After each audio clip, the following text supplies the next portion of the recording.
येषां न विद्या न तपो न दानं ज्ञानं न शीलं न गुणो न धर्मः ते मृत्युलोके भुवि भारभूता मनुष्यरूपेण मृगाश्चरन्ति। ये श्लोक बैठ जाइए,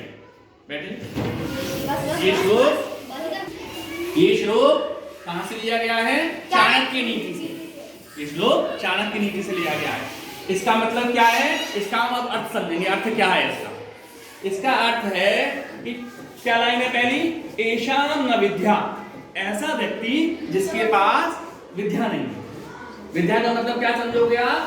कोई हुनर नहीं है उसके अंदर, है ना, कुछ कैपेबिलिटी नहीं है उसके अंदर। जैसे कि हमारे अंदर क्या कैपेबिलिटी है? हम आपको पढ़ा रहे हैं। हमारे अंदर क्या कैपेबिलिटी है? हमारे अंदर क्या क्षमता है आपको पढ़ाने की। ठीक है, आप क्या हो? आप विद्यार्थी हो। आपके अंदर क्या क्षमता होनी चाहिए? ग्रहण करने की। जो हम पढ़ा रहे हैं उसको आप ग्रहण करें, सीखें उसको आप। ठीक है, न तपो न दान, न जिसके अंदर तपस्या है, मतलब जो तप नहीं करना चाहता, कठिन परिश्रम। आप तप से क्या मतलब समझेंगे? आपको तप से क्या समझना है? कठिन परिश्रम, मेहनत। ठीक है, आप विद्यार्थी हो ना, आपको क्या तप है आपके लिए? आपके लिए तप है सुबह जल्दी उठना। सुबह जल्दी उठिए, जल्दी फ्रेश हो जाइए, थोड़ी देर अध्ययन करिए। सुबह का पढ़ा हुआ काफी समय तक हमारे मस्तिष्क में स्थिर रहता है। थोड़ा सैर करने जाइए, सुबह घूमिए, फिर नहाकर अच्छे तरह से ड्रेस होकर विद्यालय आइए, है ना, रोज नियम से। यही आपके लिए तप है। जो विद्यालय पढ़ाया जाए उसको अच्छे से पढ़िए, उसको सीखिए। उसके बाद क्या है?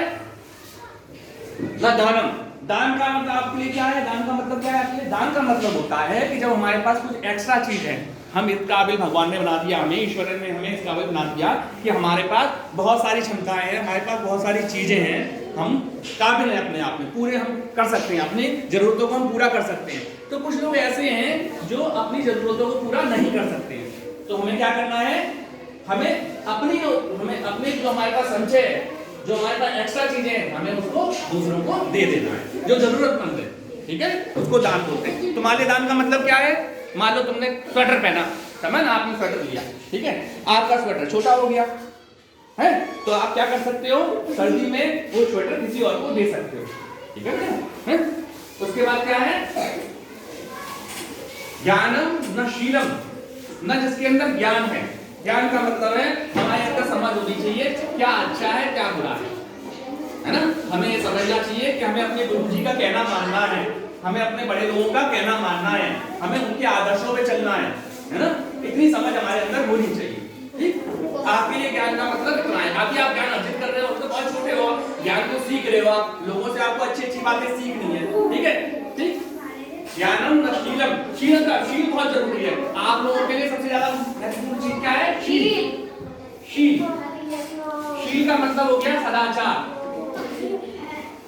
शील का मतलब क्या हुआ? सदाचार। देखो सदाचार बहुत जरूरी है आपके लिए, क्योंकि आपका विद्यार्थी जीवन है, आपके लिए सदाचार बहुत महत्वपूर्ण है। आपको क्या करना है? चोरी नहीं करनी है, झूठ नहीं बोलना है, ठीक है, अपने गुरुजनों को कहना मानना है, अपने घर से बड़े जो बुजुर्ग हैं उनका कहना मानना है, हिंसा नहीं करनी है, किसी जानवर को परेशान नहीं करना है, उसको भूख नहीं देना है कभी, है ना। अपने जो गुरु जी हैं, अपने जो बड़े हैं उनका सम्मान करना है, उनका आदर करना है। ये आपके लिए अच्छे गुण है, सदाचार है आपके लिए, ये आपका शील है ना। जो अच्छे गुण होते हैं ना, वो मनुष्य के लिए, जैसे हम अच्छे कपड़े पहनते हैं, घड़ी पहनते हैं, अच्छे जूते पहनते हैं, टाई लगाते हैं, बेल्ट लगाते हैं ना, तब हम अच्छे दिखाई देते हैं। और जिसके अंदर अच्छा सदाचार होता है वो वैसे ही सुंदर दिखाई देगा। जिसके अंदर अच्छा अच्छे गुण होंगे, सदाचारी व्यक्ति जो होगा वो वैसे ही सुंदर दिखाई देगा। न गुणो न धर्म, गुण, गुण का मतलब होता है अच्छे गुण, अच्छी क्वालिटीज डेवलप करनी है हमें अपने अंदर, अच्छे अच्छे गुण हमें अपने अंदर लाने हैं। अच्छे गुणों का मतलब क्या है कि हमें लोगों से वो चीजें सीखनी है, अपने गुरु जी से, अपने बड़े लोगों से वो चीजें सीखनी है जिसको लोग अच्छा मानते हैं। कि जैसे ये लड़का है भाई, ये झूठ नहीं बोलता कभी, चमन कभी झूठ नहीं बोलता, चमन की बात बिल्कुल आप यकीन कर सकते हो, क्योंकि चमन कभी झूठ नहीं बोलता। तो क्या है? गुण है चमन का, चमन का ये गुण है। चमन अपने कार्य समय से पूरा करता है। क्या है? चमन का गुण है। शिवानी रोज विद्यालय आती है, ये क्या है? उसका गुण है। शबनम अपना काम हमेशा पूरा करती है, ये क्या है? उसका गुण है। ठीक है। गुणों ना धर्म, धर्म नहीं है। धर्म का मतलब तुम लोग क्या समझोगे? अपनी ड्यूटी, आपका कर्तव्य। ठीक है। धर्म का मतलब आपके लिए क्या है? ड्यूटी। धर्म का मतलब वो नहीं समझना है आपको कि ये हिंदू धर्म है, ये मुस्लिम धर्म है, ये ईसाई है, ये सिख है, उससे आपको कोई मतलब नहीं है। ठीक है। आपके धर्म का मतलब है आपका कर्तव्य, आपकी ड्यूटी। आपको क्या कर्तव्य मिला हुआ है? आप कौन हो? आप स्टूडेंट हैं। आप स्टूडेंट हो, आपका कर्तव्य है पढ़ना, सीखना। कैसे भी मिले, कहीं से मिले, हमें अपना ध्यान ज्ञान अर्जित करना है, हमें पढ़ना है। ठीक है। और गुरुजी से पूछना है, गुरुजी ये कैसे होता है, गुरुजी ये बताइए हमें। हमें हमेशा तैयार रहना है। आपको तैयार रहना है हमें पूछने के लिए। नई नई चीजें सीखिए, जिज्ञासा रखनी है आपको अपने अंदर। ठीक है। हर चीज को, कोई भी नया क्रियाकलाप होता है आपके आसपास, बिजली कड़क रही है, गुरुजी क्यों कड़कती है बिजली, है ना? तो ये क्या है आपका? आपको क्या करना है? ये आपके लिए क्या है? आपके लिए क्या है? ये आपका धर्म है, आपका धर्म है। सीखना, आपको सीखना है। ठीक है। ये आपका धर्म, कर्तव्य है आपका। कर्तव्य क्या है? आपको हमें कुछ भी करके पढ़ाई करनी है, हमें कुछ भी करके अपना ज्ञान को बढ़ाना है। तो ये चीजें जिसके अंदर भी नहीं है, क्या क्या चीज बताएंगे? विद्या नहीं है जिसके अंदर, जो तपस्या नहीं है, जिसके अंदर तपस्या नहीं है, जो कठिन परिश्रम नहीं करता, हार्ड वर्क नहीं करता, जो दान नहीं करना जानता है, जिसके अंदर ज्ञान नहीं है, जिसके अंदर शील सदाचार नहीं है, जिसके अंदर कोई गुण नहीं है, जिसके अंदर धर्म कर्तव्य नहीं है उसका, वो कैसा है? वो मनुष्य, वो पृथ्वी पर भार के समान है। मृत्यु लोके का मतलब होता है, मृत्यु जो लोक है ना, हमारी पृथ्वी को मृत्यु लोक कहते हैं। ठीक है। यहाँ का अगला शब्द क्या है? मृत्यु। ठीक। तो ते मृत्यु लोके भूरि भार भूता, वो हमारी पृथ्वी पर बोझ के समान है, बोझ के समान भार है। वो किसी काम के नहीं है।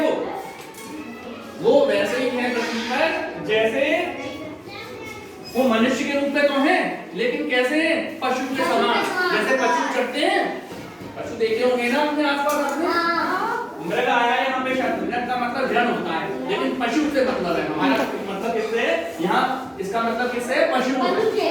तो वो जो है पशुओं के समान है, वो हमारी पृथ्वी पर बोझ है और पशुओं के समान इधर उधर चलते रहते हैं। ठीक है। समझ में आ रही है आपकी बात? तो इसको आपको अपने अंदर भी उतारिए। इसको, ये बहुत 4 लाइनें जो है, ये बहुत बड़ी बातें कह जाती हैं, इसको आप अपने अंदर उतारिए। ठीक है। बताओ।